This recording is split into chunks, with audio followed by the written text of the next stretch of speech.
Hello class, तो welcome back to our YouTube channel. और आज हम आपके सामने एक बहुत ही इंटरेस्टिंग सी सीरीज लेकर आए हैं। जल्दी से डिस्कस कर रहे हैं यार, यहाँ पर जो भी आपके इम्पोर्टेंट हिस्ट्री के क्वेश्चंस हैं वो जल्दी से हम डिस्कस करेंगे। स्टार्ट करते हैं पहले क्वेश्चन से। सो पहला जो हमारा क्वेश्चन है, it is in which period stone tools were first use. तो पहली बारी स्टोन टूल्स जो हैं वो कब यूज किए गए थे? तो the answer is Palaeolithic period. देखो यहाँ पर हमारे पास 3 एजेस आती हैं, पैलियोलिथिक, मेसोलिथिक और नियोलिथिक। ठीक है, तो हमारे पास 3 पीरियड्स हैं जहां पर हम देखते हैं। पैलियोलिथिक में हमने पहली बारी स्टोन टूल्स यूज करना शुरू किए थे, और ये जो स्टोन टूल्स थे ये एकदम आप बोल सकते हो कि बिल्कुल भी पॉलिश्ड नहीं थे। मेसोलिथिक में हमने थोड़े पॉलिश्ड स्टोन टूल्स यूज करना शुरू किए, और neolithic age which is also known as the new age, यहाँ पर हमने आयरन या फिर आप बोल सकते हो कॉपर टूल्स जो है वो यूज करना स्टार्ट कर दिए थे। ठीक है, so your correct option is, जहां पर हमने पहली बारी स्टोन टूल्स यूज किए थे, इट इज पैलियोलिथिक पीरियड। ठीक है, आगे बढ़ते हैं। अगली जो आपके पास क्वेश्चन है, which civilization is famous for its city planning. तो सिटी प्लानिंग के लिए कौन सी सिविलाइजेशन सबसे ज्यादा फेमस है? The answer is Indus valley civilization. Indus valley civilization हमारी पहली ऐसी सिविलाइजेशन थी जो कि बहुत सी चीजों में, देखो बहुत से फैक्टर्स थे जिसके लिए फेमस थी, but one of the factor was the city planning. तो यहाँ की जो सिटी प्लानिंग थी इट वाज वेरी ऑर्गेनाइज्ड। ठीक है, बहुत ऑर्गेनाइज्ड हमें एक सिटी प्लानिंग यहाँ पे देखने को मिली है। और जो घर थे इनफैक्ट वो भी, अगर इंडस वैली सिविलाइजेशन की बात करूं तो एकदम सिमेट्री में घर बने हुए थे। ठीक है, ड्रेनेज सिस्टम यहाँ का बहुत ही एडवांस था। ठीक है, आप समझ सकते हो कि अगर मैं आपको बताऊं, जैसे कि ये हमारी अगर कंट्री है इस हिसाब से, और ये आपका पूरा का पूरा इंडस वैली सिविलाइजेशन का बहुत सारा एरिया जो है कवर करता है, प्रेजेंट पाकिस्तान और कुछ जो वेस्टर्न पंजाब है वो हमारा बहुत सारा एरिया जो है ये कवर करता है। तो यहाँ पर ही ये सिविलाइजेशन जो है मोस्टली हमें देखने को मिली। बहुत सारी जो साइट्स हैं वो हमें इसी एरिया में देखने को मिलती हैं। यहीं पर ही घर जो है वो बने हुए थे एक प्रॉपर सिटी प्लानिंग में, और इनका जो ड्रेनेज सिस्टम था वो भी कुछ इस तरीके से था कि जितने भी जो ड्रेनेज पाइप्स थी ना यार, वो यहाँ पर क्या है, अरेबियन सी है, तो सारी की सारी ड्रेनेज पाइप्स जो हैं घरों की वो कहाँ पर जाके ड्रेन हो रही थी, अरेबियन सी में जाके ड्रेन हो रही थी। तो बहुत ही इंपॉर्टेंट फैक्टर और बहुत ही इंटरेस्टिंग फैक्टर है इंडस वैली सिविलाइजेशन का। ये कौन सा था? City planning. ठीक है, तो बहुत ऑर्गेनाइज सिटी हमें यहाँ पे देखने को मिली थी। ठीक है, और पहली ऐसी सिविलाइजेशन थी जो हमारी ही कंट्री में देखने को मिली। इंडस क्यों नाम दिया गया है इसका, इंडस वैली सिविलाइजेशन, या फिर हम इसको हड़प्पा सिविलाइजेशन भी बोलते हैं। तो वो क्यों बोलते हैं? बिकॉज इंडस रिवर, इंडस के ऊपर हमें ये मोस्टली देखने को मिलते हैं यहाँ की साइट्स। और हड़प्पन सिविलाइजेशन इसीलिए बोलते हैं because Harappa was the first city जहां पर हमें जो इस सिविलाइजेशन में जो हमने फाउंड करी थी। ठीक है, सो ये कुछ इंपॉर्टेंट बातें थी इंडस वैली सिविलाइजेशन की। आगे बढ़ती हूँ। ओके, सो नेक्स्ट है आपका जो question, the mouth of the Indus valley civilization was located on the banks of the Indus river. ठीक है, तो किस माउथ जो है इंडस वैली सिविलाइजेशन का वो कहाँ से जो है लोकेटेड था, किस बैंक्स पर ये लोकेटेड था? तो मोहेंजोदारो जो आपकी साइट थी ये आपको देखने को मिली थी, और यहीं से माउथ जो है इंडस वैली सिविलाइजेशन का वो लोकेटेड था। ठीक है ना, सो ये भी इंपॉर्टेंट है। मोहेंजोदारो जो है अभी प्रेजेंट पाकिस्तान में आपको देखने को मिलेगी साइट। ओके, अगला क्वेश्चन है, what was the local name of Mohenjo-daro. तो मोहेंजोदारो जो साइट थी हड़प्पन सिविलाइजेशन की, बहुत इंपॉर्टेंट साइट थी हड़प्पा एंड मोहेंजोदारो।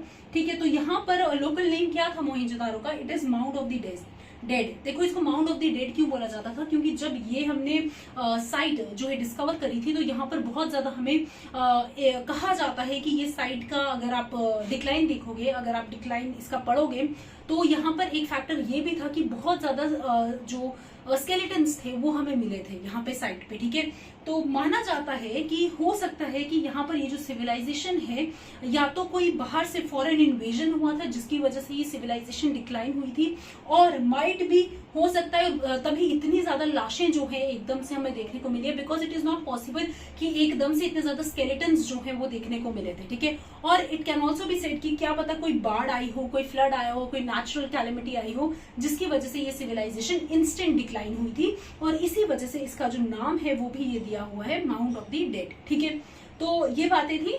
और अगला क्वेश्चन है, in the Indus valley civilization Kalibanga was famous for. तो इंडस वैली सिविलाइजेशन में एक साइट है कालीबंगा। कालीबंगा जो साइट है ये किसके लिए फेमस है, ठीक है। सो कालीबंगा पहले मैं बता दूं कहां पर देखने को मिलेगी, राजस्थान में देखने को मिलती है ये साइट। और यहाँ पर देखो नाम से ही पता लगता है, काली मीन्स ब्लैक एंड बंगा, बंगा का मतलब है बैंगल्स, ठीक है। सो ब्लैक बैंगल्स जो हैं मोस्टली कहा जाता था कि यहाँ पर बैंगल्स जो है वो बनाई जाती थी, चूड़ियां बनाई जाती थी, और ये फेमस थे किसके लिए, सेरेमिक्स के लिए, ठीक है। इंपॉर्टेंट है, थोड़े सी इस तरीके के क्वेश्चंस जो हैं यहाँ से बन जाते हैं। अगला क्वेश्चन बढ़ते हैं, पहला metal, which metal was first used by वैदिक पीपल। तो इंडस वैली सिविलाइजेशन के बाद जो हमें एज देखने को मिला है, एरा देखने को मिला है, इट इज वैदिक एरा, ठीक है। अब वैदिक एरा भी जो है आपका अर्ली वैदिक और लेटर वैदिक में देखने को मिलता है, ठीक है। अब यहाँ पर पहला मेटल जो वैदिक पीपल ने यूज करना शुरू किया था, जैसे मैंने आपको तब बताया था कि हमने पैलियोलिथिक एज था, फिर मेसोलिथिक एज आता है, फिर नियोलिथिक एज आता है, ठीक है, न्यू एज जिसको हम बोलते हैं। पैलियोलिथिक में हमने स्टोन टूल्स जो है वो यूज करना शुरू किए थे।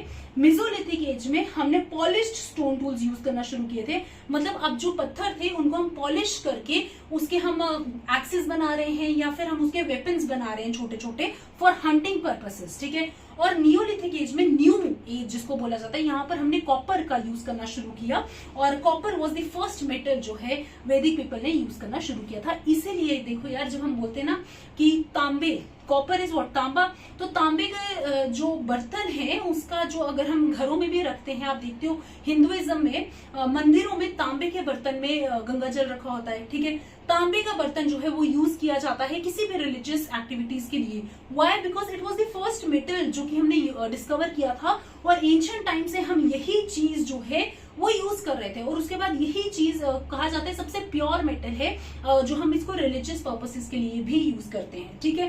सो it was the first metal used by the वैदिक पीपल, व्हाट, कॉपर, ओके।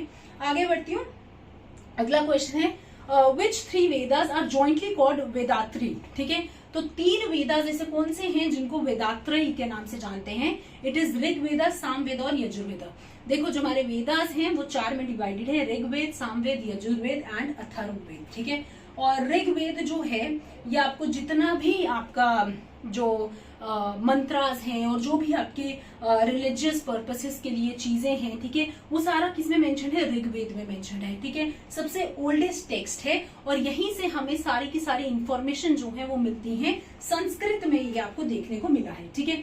उसके बाद मैं बात करूं सामवेद की, यजुर्वेद की और अथर्ववेद। अथर्ववेद मेडिसिनल पर्पसेस के लिए, मेडिसिनल जो चीजें हैं, ठीक है, आयुर्वेदिक मेडिसिन जो है वो सारी की सारी चीजें अथर्ववेद में मेंशन है, ठीक है। तो यहाँ पर जॉइंटली हम 3 वेदास ऐसे हैं जिनको हम वेदात्रयी के नाम से जानते हैं, वो है ऋग्वेद, सामवेद और यजुर्वेद, ओके। आगे बढ़ती हूँ, in which details of the coronation ceremony have been done, ठीक है। तो कोरोनेशन सेरेमनी जो है उसकी डिटेल्स किसमें बताई गई हैं, तो आपका एक टेक्स्ट है ऐतरेय ब्राह्मण, उसमें कोरोनेशन सेरेमनी क्या होता है कि कोई राजा है और उसको कोरोनेट करना है, उसको गद्दी पर बिठाना है, उसके लिए पूरी सेरेमनी की जाती है। तो ये जो सेरेमनी की पूरी चीजें हैं कि किस तरीके से सेरेमनी की जाएगी, ये किस टेक्स्ट में मेंशन है, कैसे करनी है सेरेमनी, तो ये ऐतरेय ब्राह्मण टेक्स्ट है जिसमें ये चीज मेंशन है, ठीक है। आगे बढ़ते हैं, where is the famous Gayatri mantra derived from. Important है, बहुत बार ये क्वेश्चन भी आया है। गायत्री मंत्र जो पहली बारी मेंशन है वो कहां पर मेंशन है, ऋग्वेद में मेंशन है, ठीक है, okay. Next is the birth place of Gautam Buddha is inscribed by, ठीक है। तो जो बर्थ प्लेस है गौतम बुद्धा की, कहाँ से इंस्क्राइब हुई है और कहाँ पर हमें जो है इस चीज का मेंशन देखने को मिला है, it is Rummindei pillar of Ashok Maurya. Ashok Maurya का जो रुमेंदाय पिलर है उसमें गौतम बुद्धा के बर्थ प्लेस के बारे में मेंशन है, ठीक है। इंपॉर्टेंट है ये भी चीज, इसलिए आपको याद रखनी है। आगे बढ़ती हूँ, where was the first Buddhist council held. तो पहला बुद्धिस्ट काउंसिल कहाँ पे हेल्ड हुआ था, राजगृह में हेल्ड हुआ था, ठीक है। तो इम्पोर्टेंट है, ये चीज भी इम्पोर्टेंट है क्योंकि देखो जो लॉर्ड बुद्धा थे जिनको सिद्धार्थ के नाम से भी जाना जाता था, इन्होंने अपना जो है इनलाइटनमेंट, देखो ये 28 साल की उम्र में से ही घर से निकल गए थे और एक मोक्ष की प्राप्ति के लिए निकले थे, एनलाइटमेंट की प्राप्ति के लिए निकले थे, और इन्होंने काफी मेडिटेशन करी, ठीक है, काफी ज्यादा इन्होंने तपस्या करी, और उसके बाद इनको पहला जो एनलाइटनमेंट हुआ था वो कहाँ पर हुआ था, वो हुआ था अंडर बोध गया ट्री, ठीक है, इंपॉर्टेंट है, बोध गया ट्री के अंदर इनको पहला एनलाइटनमेंट हुआ था। और इन्होंने अपना पहला लेक्चर जो दिया था उसका हम एक टेक्स्ट है जिसके नाम से हम उसको मेंशन करते हैं, इट इज धर्म चक्र परिवर्तन, ठीक है। सो धर्म चक्र परिवर्तन के नाम से हम इसको मेंशन करते हैं। उनके पहला जो उन्होंने पहला अपना लेक्चर दिया था कि यहाँ पर धर्म जो है परिवर्तन हो गया था इनके पहले, जो इन्होंने जब एनलाइटनमेंट किया था, मेडिटेशन किया था, एकदम मोक्ष इन्होंने प्राप्त किया था, तो पहला लेक्चर जो उन्होंने दिया था उस लेक्चर को हम किस टर्म से डिनोट करते हैं, धर्म चक्र परिवर्तन। तो पहला बुद्धिस्ट काउंसिल भी कहाँ पर हुआ था, राजगृह में हुआ था, ठीक है। मुझे आप नीचे कमेंट सेक्शन में बताओगे कि ये प्रिजाइड किसने किया था, फर्स्ट बुद्धिस्ट काउंसिल जो था वो किसने प्रिजाइड किया था। You will tell me in the comment section, ये आपका आज का क्वेश्चन है, ठीक है। आगे बढ़ते हैं। इन विच अर्ली बुद्धिस्ट टेक्स्ट वर कंपोज, ठीक है। तो किस टेक्स्ट में बुद्धिस्ट के बारे में जो है बातें कही थी, तो ये था पाली टेक्स्ट, ठीक है। तो पाली टेक्स्ट ऐसा था जहां पर बुद्धिस्ट जो टेक्स्ट था, बुद्धिस्ट नॉलेज थी, उसके बारे में बातें कही थी। ओके, आगे बढ़ते हैं। The earliest Buddhist treatise in India is, तो सबसे पुरानी बुद्धिस्ट ट्रीटीज कौन सी है इंडिया में, वमसत प्रकाशिनी, ठीक है, Vamsat Prakashini. Okay, next, who was Mahavir, तो महावीर कौन थे यार, महावीर जो थे इन्होंने जैनिज्म, जैसे लॉर्ड बुद्धा ने बुद्धिज्म को लेकर आए इंडिया में और इनफैक्ट वर्ल्ड में इन्होंने बुद्धिज्म प्रमोट किया। लॉर्ड महावीर वो थे जिन्होंने जैनिज्म प्रमोट किया था। जैनिज्म जो था वो पुराना था बुद्धिज्म से, ठीक है। So Jainism was the older religion than Buddhism. और महावीर कौन थे, ये 24 तीर्थंकर थे। तीर्थंकर कौन होते हैं भाई, तीर्थंकर फॉलोअर्स होते हैं। तो यहाँ पर टोटल पूरे के पूरे 24 फॉलोअर्स जो हैं वो हमें देखने को मिले, और 24th लास्ट फॉलोअर कौन थे, लॉर्ड महावीर थे। सो इनका अपने ये याद रखना है, ही वाज द 24th तीर्थंकर, 24th फॉलोअर थे जैनिज्म के। Okay, who is believe to be the first Tirthankar of Jainism, तो 24 तो महावीर थे, लेकिन पहले कौन थे, वो थे ऋषभदेव, ठीक है। सो फर्स्ट तीर्थंकर, फर्स्ट फॉलोअर ऑफ जैनिज्म कौन थे, ऋषभदेव थे, और लास्ट कौन थे, महावीर थे। आगे बढ़ती हूँ।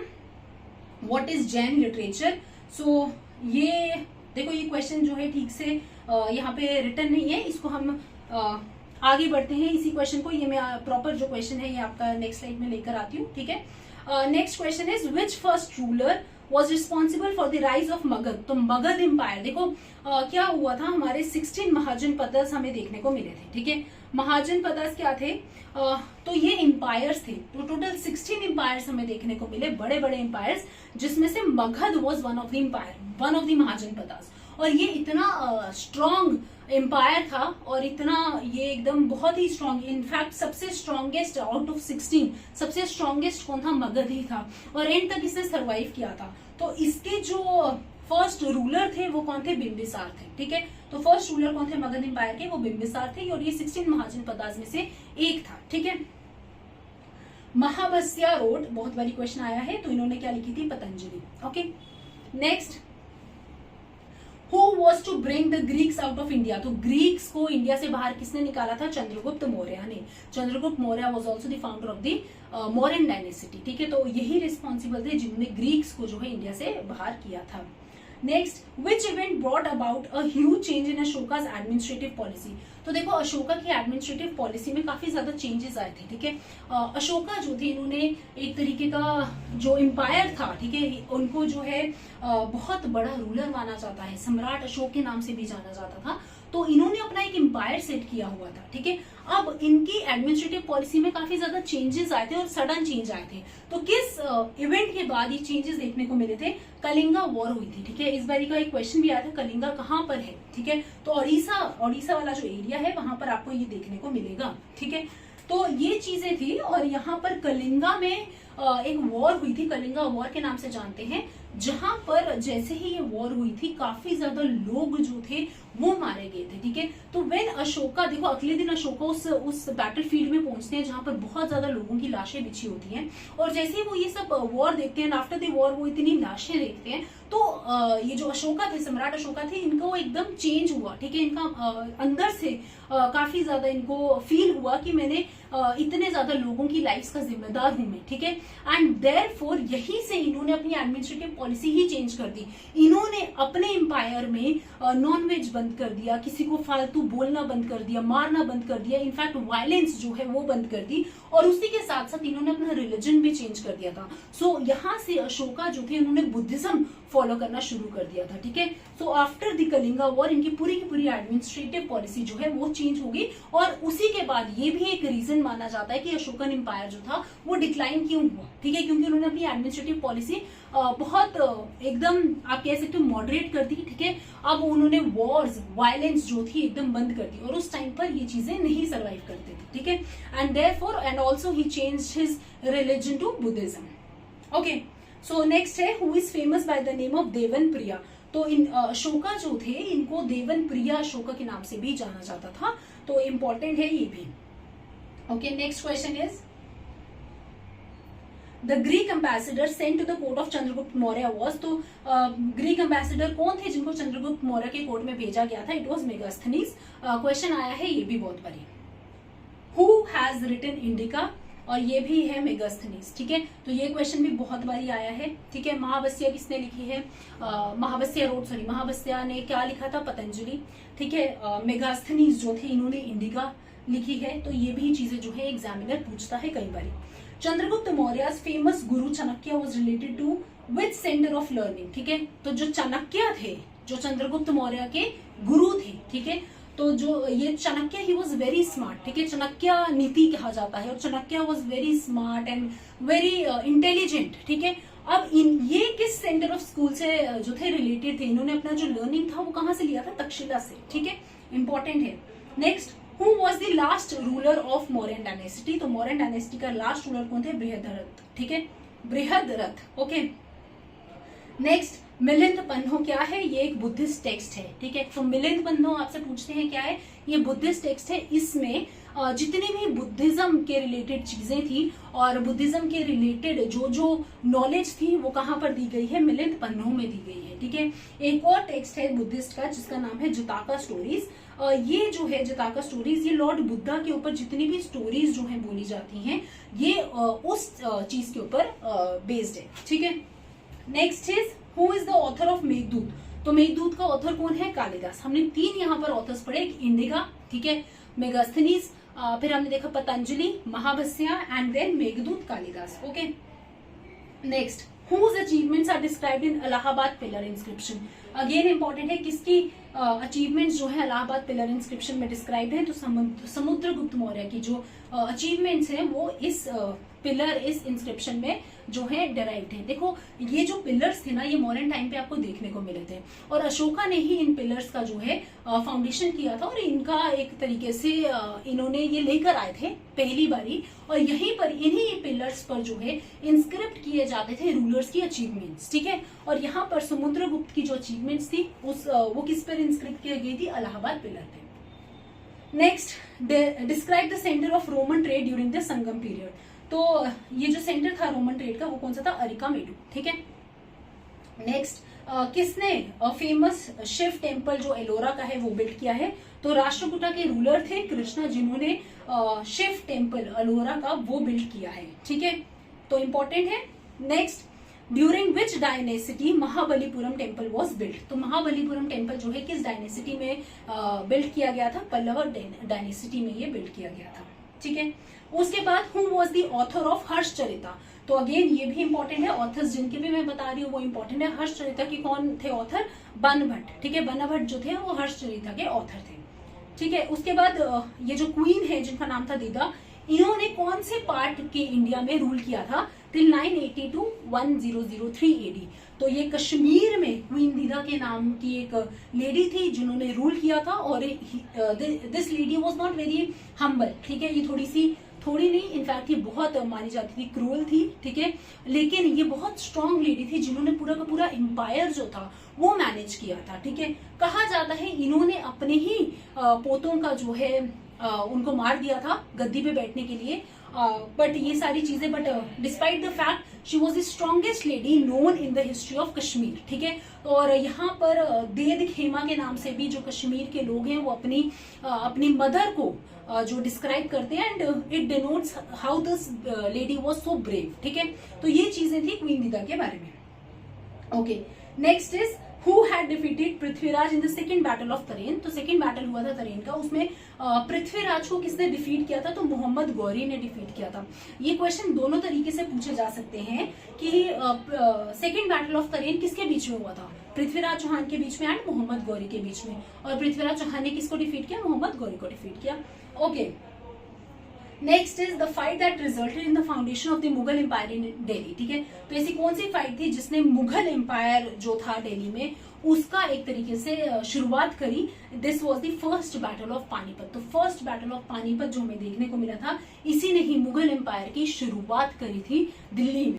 Okay, so coming to the next question, हमारा अगला क्वेश्चन है वो कौन सी ऐसी फाइट है जिसने मुगल एम्पायर का जो फाउंडेशन है वो ले किया था? ठीक है, सो it was the first battle of Panipat जो हमें देखने को मिला, जो 1526 में आपको देखने को मिला था। और यहाँ से मुगल एम्पायर का एक फाउंडेशन जो है वो स्टार्ट होता है, the first battle of Panipat. ठीक है, आगे बढ़ते हैं। Grand road build by Sher Shah connected Punjab with. तो शेरशाह सूरी ने जो ग्रैंड रोड बिल्ड किया था उसने पंजाब को किससे कनेक्ट किया था? तो ईस्ट बंगाल से उसने कनेक्ट किया था। बढ़ते हैं नेक्स्ट क्वेश्चन पे। बिटवीन हुम was the battle of Plassey fort. तो बैटल ऑफ प्लासी जो फोर्ट हुआ था वो किसके बीच में हुआ था? ठीक है, तो सिराजुद्दौला एंड रॉबर्ट क्लाइव के बीच में हुआ था। बैटल ऑफ प्लासी एक ऐसा बैटल था जिसने ब्रिटिश एम्पायर की नींव जो है वो स्ट्रॉन्ग करी थी इंडिया में। ठीक है, तो ये हमें चीज देखने को मिली थी इन द ईयर 1526, और यहाँ पर सिराजुद्दौला एंड रॉबर्ट क्लाइव के बीच में हमें ये बैटल देखने को मिला था। ऑब्वियसली ब्रिटिशर्स जो थे विक्टोरियस, यहाँ पर एक उनकी जीत हमें देखने को मिली थी। ठीक है, ओके, नेक्स्ट इज 1 सेकेंड।